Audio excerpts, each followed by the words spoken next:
Hey everyone, welcome back. Today, we're tackling a super relevant topic. How does cashback work on a credit card? Especially in 2025, with all the new features and updates, this is something everyone should know.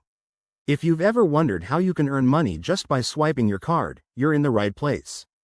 Let's break it down step by step. First off, what exactly is cashback? It's a rewards program offered by many credit card companies where you get a percentage of your spending back as cash. For example, if you have a card that offers 2% cashback on all purchases, that means for every dollar you spend, you earn 2 cents back. Sounds simple, right? But there's more to it. How does it actually work? When you make a purchase with your cashback credit card, the issuer tracks your spending and calculates the rewards based on the card's terms. This could be a flat rate, like 1 to 5% on everything, or tiered, where you earn more on specific categories such as groceries or gas.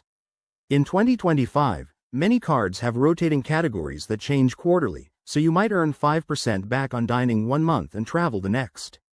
The cashback is usually credited to your account as a statement credit, a direct deposit into your bank, or even as rewards points that you can redeem. Now, let's talk benefits. Cashback is a great way to offset your expenses and save money over time.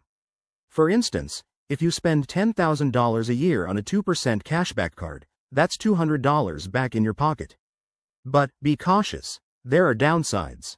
Some cards have annual fees, minimum spending requirements, or expiration dates on rewards. Plus, if you carry a balance, the interest might eat into your earnings. To maximize your cashback in 2025, choose a card that aligns with your spending habits. Pay off your balance in full each month to avoid interest, and keep an eye on bonus categories. It's all about smart shopping. There you have it, cashback made easy.